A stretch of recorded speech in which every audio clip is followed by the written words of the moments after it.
Selamat pagi, Assalamualaikum warahmatullahi wabarakatuh. Kembali lagi di channel saya. Nah, kali ini kita akan mencoba untuk membahas tentang ujian masuk PTKIN ya. Nah, jadi di sini nanti ada beberapa soal. Nah, ini soal prediksi UMPTKIN yang akan coba kita kerjakan. Nah, di soal yang pertama ini ada suatu soal yang sebenarnya lumayan umum kalau misalkan di tingkat SD. Kebun ragil berbentuk persegi dengan panjang sisi 55 meter. Di sekeliling kebun akan dipasangi pagar. Nah, jadi yang pertama di sini berbentuk persegi. Kita gambar dulu perseginya. Nah, berbentuk persegi dengan panjang sisinya 55 meter. Nah, di sekeliling kebun akan dipasang pagar dengan biaya. Nah, jadi ada biaya pemagaran. Nah, ini sebesar 17.000 itu per meter. Biaya yang dibutuhkan untuk pemasangan pagar tersebut adalah, nah yang kita tahu pagar itu kan yang dihitung cuman samping-sampingnya doang. Jadi dari sini ke sini, sini ke sini, sini ke sini, dan sini ke sini. Jadi yang perlu kita cari adalah keliling persegi. Rumusnya apa? 4 kali sisi. Nah, jadi 4 dikalikan sisinya berapa? 55 meter. Nah, dari sini bisa kita dapatkan 220 meter. Nah, kalau 17.000 itu 1 meternya. Nah, kalau 220 meter berarti tinggal 220. Jadi di sini bisa kita tulis biayanya adalah 220 meter itu kita kalikan sama 17.000 rupiah. Nah, sehingga di sini bisa kita peroleh bahwa biaya pemagaran di sini adalah 3.740.000 rupiah. Nah, jadi jawabannya adalah B. Oke, kita lanjut ke soal nomor 2. Nah, di soal nomor 2 ini kalau kita perhatikan, nah, jika P 17 cm, nah, dan panjang sisi yang lain adalah 3P dan 2P, maka keliling bangun di bawah ini adalah, nah, kalau kita perhatikan ini 2P, karena ini sama berarti ini juga 2P. Kemudian kalau kita perhatikan, kalau ini P berarti ini juga P, ini juga P, ini P, yang ini juga P. Nah, jadi yang bagian atas ini P semua. Oke. Nah, kita ditanya keliling bangun di bawah ini. Keliling itu mengelilingi, jadi semua yang ada di samping itu kita tambahin semua. Jadi panjang ini ke sini kita tambah sama sini. Kita tambah sama yang atasnya, tambah sama ini, sama ini, sama ini, sama ini, sama ini. Nah, jadi di sini kelilingnya dapat kita tulis keliling sama dengan apa? P tambah P tambah P tambah P tambah P, 5P. Ditambah 2P sama 2P, 4P. Ditambah 3P yang ini. Nah, 3P. Oke, 5 tambah 4, 9. 9 tambah 3, 12P. Nah, sementara di sini diketahui kalau P-nya itu 17 cm. Nah, jadi 12 dikalikan 17 cm. Oleh karena itu kita dapatkan kelilingnya di sini adalah 204 cm. Jadi jawabannya adalah A. Oke, kita lanjut ke soal yang ketiga. Nah, di sini ada suatu gambar yang seperti ini. Perhatikan gambar di bawah ini. Nah, jadi yang tengah ini asumsi kita kan bentuknya kalau kita lihat sekilas itu seperti persegi. Nah, jadi ada suatu persegi yang bolong itu di dalam suatu persegi panjang yang diarsir. P-nya itu diketahui di sini bahwa P-nya itu sama dengan 7 cm. Dan sisi persegi yang di dalam persegi panjang ini sisinya adalah 4 cm. Jadi ini 4 cm, 4 cm, jadi bentuknya persegi. Nah, ini kan persegi. Nah, berapakah luas daerah yang diarsir? Nah, kalau kita disuruh mencari luas daerah yang diarsir, berarti luas keseluruhan atau diarsir semua, termasuk yang tengah juga, itu nanti luas yang full kita kurangin sama luas yang lubang. Nah, jadi luas yang full ini kan bentuknya luas persegi panjang. Nah, itu kita hitung dulu. Luas persegi panjang. Rumusnya apa? Panjang kali lebar. Nah, panjang kali lebar. Bagi yang lupa bisa diingatin kembali. Nah, panjangnya di sini berapa? 2P. Kita tulis 2P. Dikalikan lebarnya berapa? P.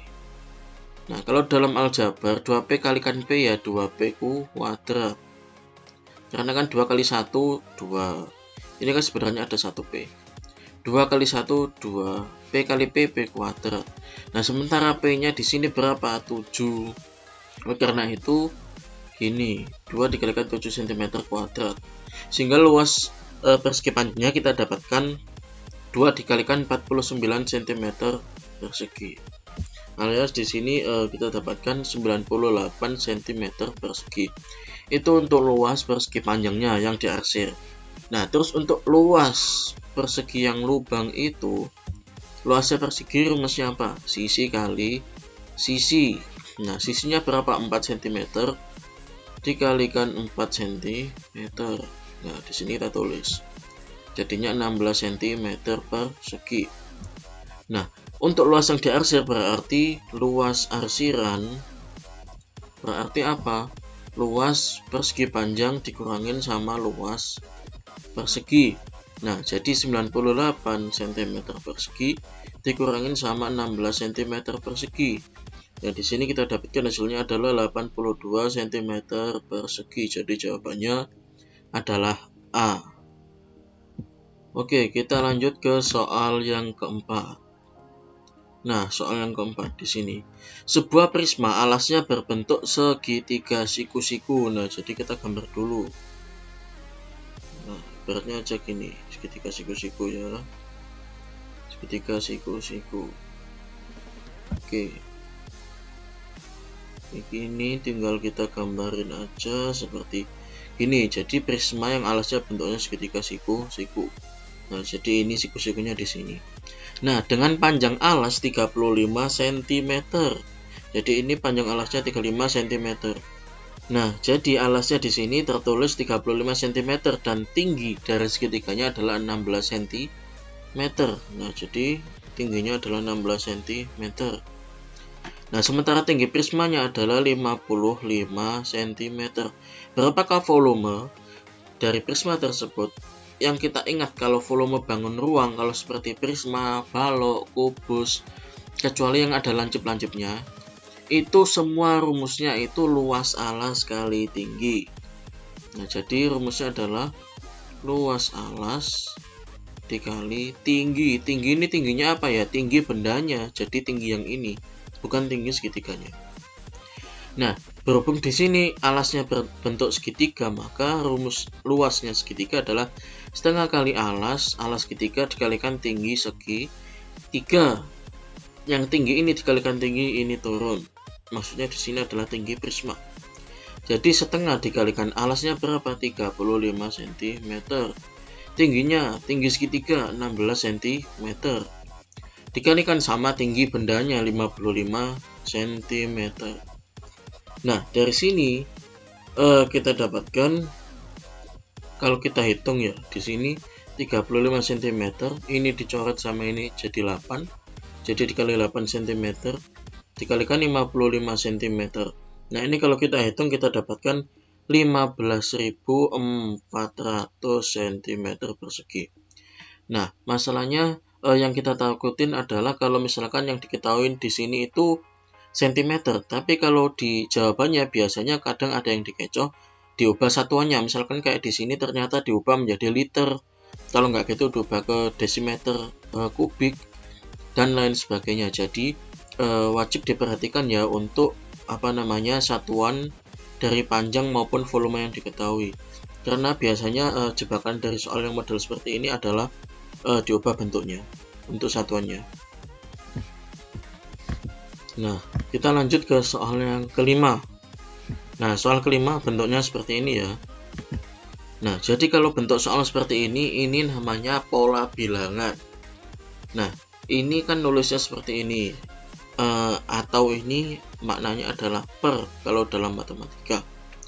Nah, jadi 1/9, 1/81, 1/729, 1/6561, 1/59049 sama 1/531441. Nah, ini kita disuruh nerusin dua pola berikutnya. Nah, dari sini kelihatan kalau 1 bisa jadi 1/9 itu kan dibagi 9. Terus ini coba dibagi 9 lagi, apakah benar nanti 1/9 ketika dibagi 9 itu bisa ketemu 1/81. Sekarang kita cek 1/9 dibagi 9, ini 9 kan artinya 9/1, jadinya 1/9 dikalikan 1/9, 1 kali 1, 1, 9 kali 9, 81. Nah, jadi ini ke sini juga dibagi 9, ini ke sini juga dibagi 9, ini bagi 9, ini ke sini bagi 9, ini ke sini juga dibagi 9. Berarti ini ke sini juga dibagi 9. Nah, kalau ini dibagi 9, berarti gimana hitungannya? 1/53141 dibagi 9/1. Karena semua angka itu pasti per 1, kalau misalkan bentuknya seperti itu. 53141 dikalikan 1/9. Ingat, kalau pembagian tandanya diganti kali, tapi yang di sininya dibalik.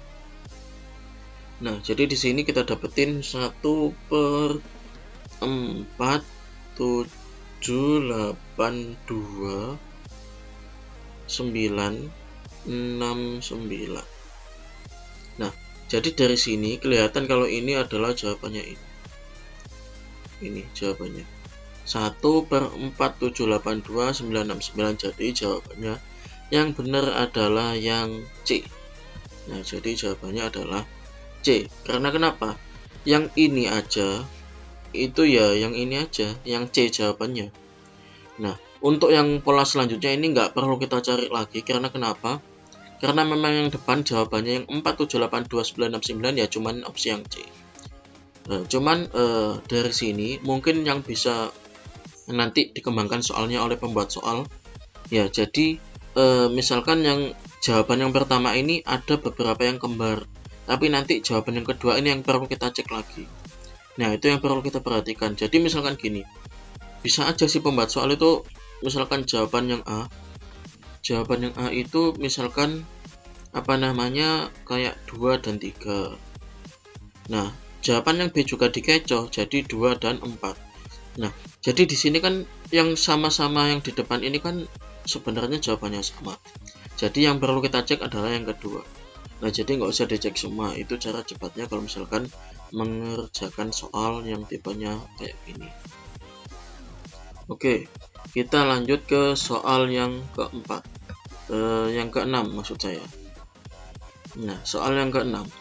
Kolam ikan bodi berbentuk lingkaran dengan diameter 14. Nah, kolam ikan bodi bentuknya lingkaran full. Oke. Dengan diameter 14, jadi full di sini 14 meter. Budi ingin memasang pagar kawat mengelilingi. Nah, berarti di sini yang perlu kita cari adalah keliling lingkaran, karena mengelilingi tepian kolam. Tapi ini sebanyak 3 lapis, jadinya berapa? 3 kali keliling lingkaran. Jadi dari sini dilapisin 1, dilapisin 2, dilapisin 3, jadi dilapisin sebanyak 3 kali. Nah, jadi keliling lingkaran rumusnya apa? Ayo, siapa yang masih ingat? Nah, jadi keliling lingkaran rumusnya adalah 2πr. Nah, 2πr2 dikalikan Pi-nya berapa? Pi-nya bisa kita ambil aja 22/7. R-nya, kalau diameternya 14 berarti jari-jarinya adalah setengah diameter. Jadi setengahnya 14 berapa? 7 meter. Nah, 7 bisa dicoret. Jadi cuma sisa 2 kali 22, 44 meter. Itu kalau satu lapis doang. Nah, masalahnya di sini 3 lapis. Nah, jadi di sini untuk 3 kali kelilingnya berarti 3 dikali 44 meter. Alias kita dapetin berapa di sini? yaitu 132 meter. Nah, jadi jawabannya adalah yang D.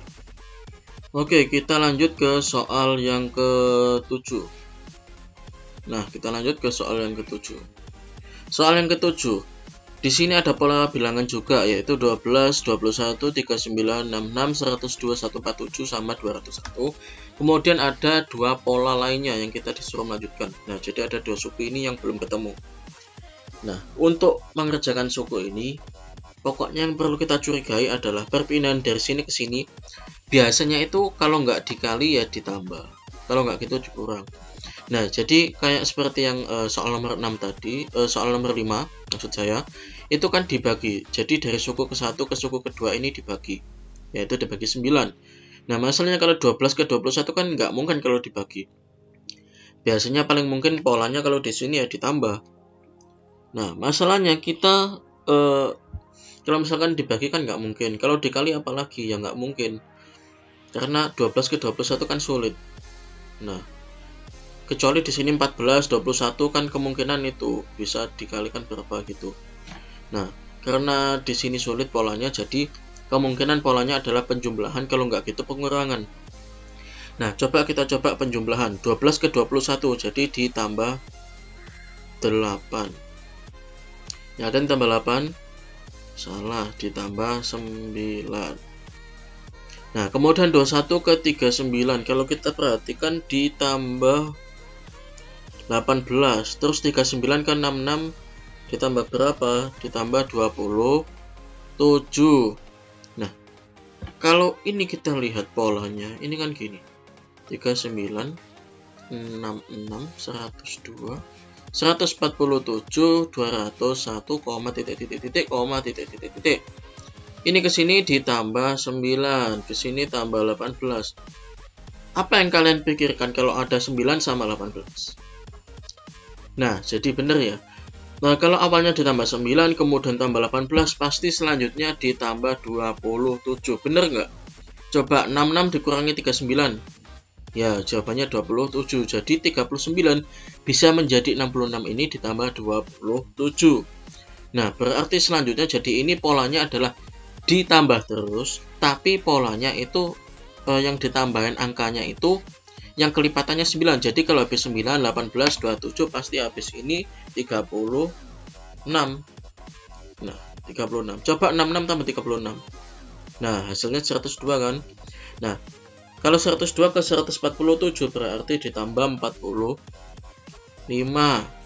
Tambah 45. Terus kalau ini ke sini ditambah berapa? 54. Kalau ini ke sini ditambah berapa? Pastinya 63. Nah, kalau ini ke sini ditambah berapa? 72. Jadi untuk menemukan pola ini yang sukunya yang di sini berarti 201 ditambah 63. 201 ditambah 63. Jawabannya berapa? Nah, benar. Jadi 201 ditambah 63 adalah 264. Kemudian yang di sini 264 ditambah 72. Jadinya di sini 336. Jadi jawabannya yang benar adalah yang B. Oke, kita lanjut ke soal nomor 8. Nah, jadi untuk mengerjakan soal nomor 7 ini yang perlu kalian perhatikan, kalian harus sering latihan soal kayak yang di TPS itu pola bilangan. Nah, kemudian soal nomor 8. Jika X dan Y bilangan bulat, dicatat bilangan bulat. Jadi nanti kalau hasilnya kalian ketemu pecahan, itu berarti kalian salah menghitungnya. Nah, jadi di sini dibatasin kalau X dan Y-nya adalah bilangan bulat. Dengan X dikalikan 12, kita tulis dulu aja biar nggak bingung. X dikalikan 12 dikurangi 7 sama dengan 15. Kemudian yang Y, itu Y plus 4 plus 9 sama dengan 26. Nah, ini seperti bentuk aljabar ketika kalian masih SMP. Nah, kalau mengalihkan seperti ini, lebih baik yang ada di dalam kurung itu kita selesaikan terlebih dahulu. Jadi ini X, 12 kurangi 7 berapa? 5. Jadi X kalikan 5 sama dengan 15. Nah, ini kan aslinya perkalian. Aslinya kan X dikalikan 5 sama dengan 15. Ingat, perkalian kalau pindah ruas, alias dari kiri atau ke kanannya sama dengan maupun dari kanan ke kirinya sama dengan, kalau perkalian pindah ruas jadinya dibagi. Karena kita ingin mencari X sama dengan berapa? 15. Penghuni asal kita tulis dulu. Per ini kan dikali 5 jadinya dibagi 5. Jadi X-nya ketemu berapa? 15 bagi 5 3. Jadi X-nya adalah 3. Kemudian untuk yang Y 4 tambah 9 13 26. Y kalikan berarti Y dikalikan 13 sama dengan 26. Berarti Y-nya berapa? Penghuni aslinya kita tulis dulu 26 per dikali 13 jadinya dibagi 13 jadinya 2. Nah, dari sini kelihatan kalau X sama dengan 3, Y sama dengan 2, berarti apa? X-nya lebih dari Y. Karena kan 3 lebih dari 2. Kalau 3 itu X, kalau 2 itu Y, berarti X-nya lebih dari Y. Jadi jawabannya adalah C. Oke, kita lanjut ke soal nomor berapa ini? Soal nomor 9. Nah, di soal nomor 9 ini juga pola bilangan. Nah, kalau kita perhatikan 2007 bisa jadi 1987. Itu kan kalau kita perhatiin dikurangin sama berapa ya? Dikurangin 20. Nah, kemudian kalau kita perhatikan lagi 1991 bisa jadi 1971, yaitu 91 bisa jadi 71, itu juga dikurangin 20. Terus ini ke sini. Nah, itu juga dikurangin 20. Jadi kita tulis dulu biar nggak bingung. 2007, kemudian 1987, kemudian 1991, ada lagi 1971, kemudian 1975 sama 1955, dan 1959. Nah, ini kita disuruh lanjutin 2 suku berikutnya.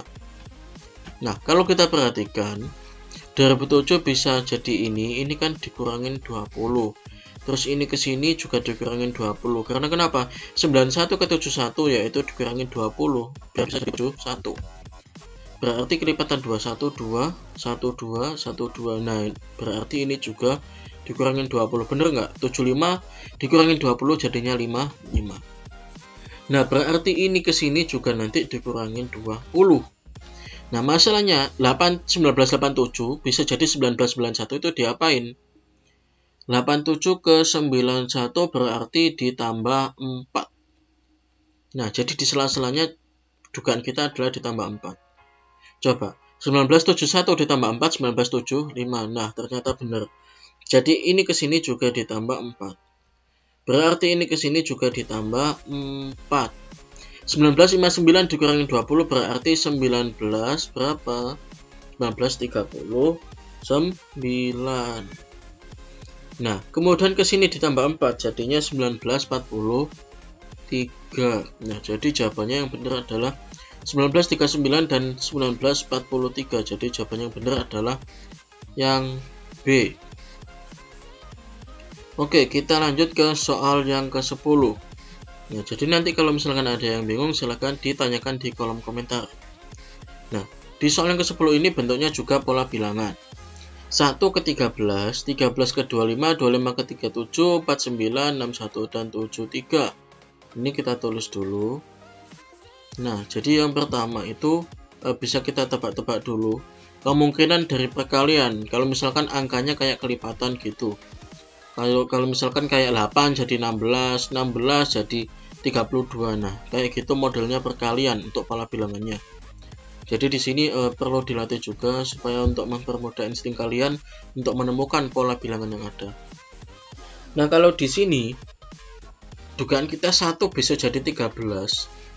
Itu kan pasti nanti dugaan kita itu kemungkinan kalau dikali nggak mungkin, karena kalau 1 dikali 13 13. Kemudian kalau 13 bisa ke 25, kalau dikali juga nggak bisa, kan 26. Nah, jadi dugaan kita di sini adalah ditambah 12. Coba kita cek di pola selanjutnya, apakah bakalan ditambah 12 terus? Nah, jadi 13 tambah 12, oh ternyata benar. Nah, jadi perlu kita pastikan satu persatu supaya untuk menghindari miskonsepsi yang ada. 25 ke 37 ya tambah 12, jadi ini nanti pasti ditambah 12 terus. Nah, pasti nanti ditambah 12 terus menerus. Jadi 73 ke sini juga ditambah 12. Nah, 73 tambah 12, 3 tambah 2 berapa? 5. 7 tambah 1, 8, 85. Nah, di sini udah kelihatan jawabannya yang A. Apakah jawaban selanjutnya bakalan 97? Kita cek. Nah, jadi di sini kita tambahin sama 12. 5 tambah 2, 7. 8 tambah 1, 9. Jadinya 97. Ternyata benar. Kalau suku selanjutnya adalah 85 dan 97. Jadi jawabannya yang benar adalah yang A. Oke, terima kasih. Sekian untuk soal prediksi UMPTKN kali ini. Semoga kalian bisa belajar dengan lancar. Jangan lupa berdoa dan taat kepada orang tua. Oke, terima kasih untuk kali ini. Wassalamualaikum warahmatullahi wabarakatuh. Jangan lupa like, comment, and subscribe ya.